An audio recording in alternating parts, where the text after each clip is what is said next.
मैं चाहती हूँ अभी उड़ना, जिम्मेदारियों में ना बांटो मुझे। अभी तो बनी हूँ बस एक कली, कली बनते ही ना काटो मुझे।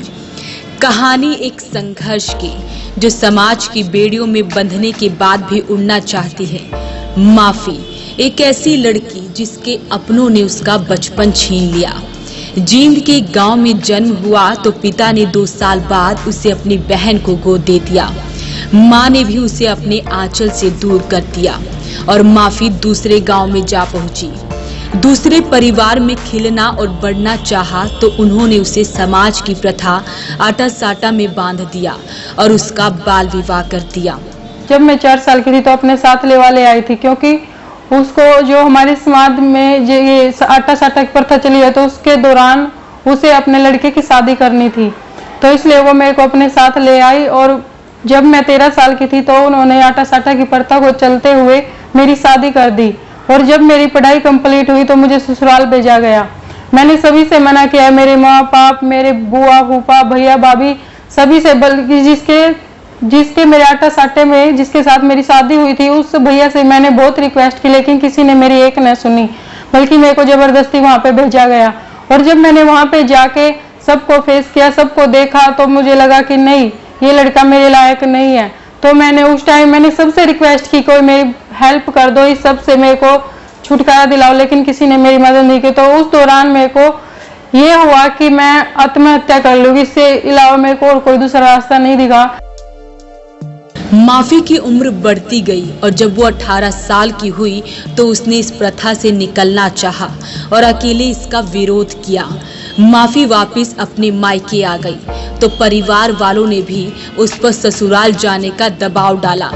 माफी की ससुराल न जाने की जिद से उस पर दबाव और बढ़ता चला गया और उसने आत्महत्या करने की कोशिश की। अस्पताल में इलाज के दौरान माफी से प्रोटेक्शन अधिकारी रजनी गुप्ता मिली और जिंदगी के संघर्ष में उसका साथ दिया।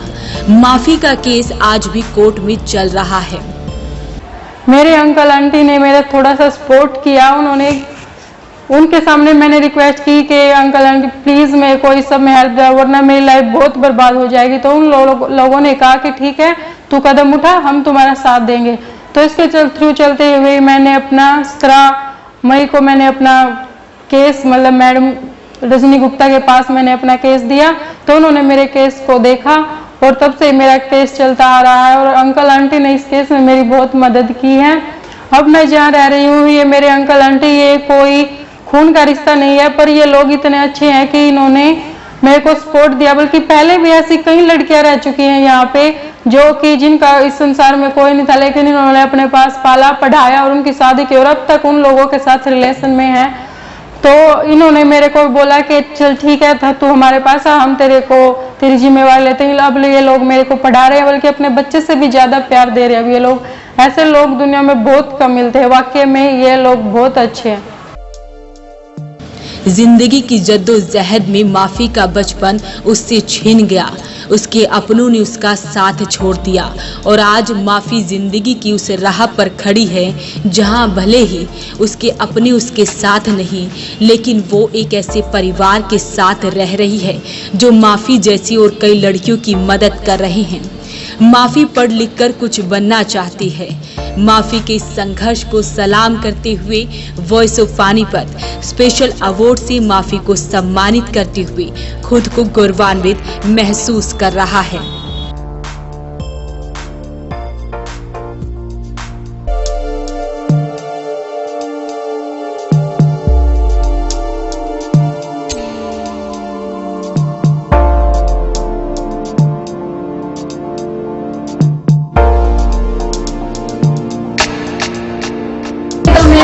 थैंक यू करना चाहूंगी वॉइस ऑफ पानीपत का, और दूसरा थैंक यू बोलना चाहूंगी मैं इस सभी महिलाओं का जो इस टाइम मेरे पानीपत में मेरे देश का नाम रोशन कर रही हैं। ऐसे काम कर रहे हैं कि मतलब सोच के भी ये लगता है कि ये कितनी बड़ी कामयाबी की तरफ बढ़ रही है। लेकिन क्या मेरे देश के नौजवान उनको सपोर्ट करते हैं? नहीं, उनको नहीं करते। लेकिन सबसे बड़ी दुख की बात यह है कि आज यहाँ पे जो महिलाएं बैठी हैं वो खुद के लिए भी एक क्लैपिंग भी अच्छे से नहीं कर सकती।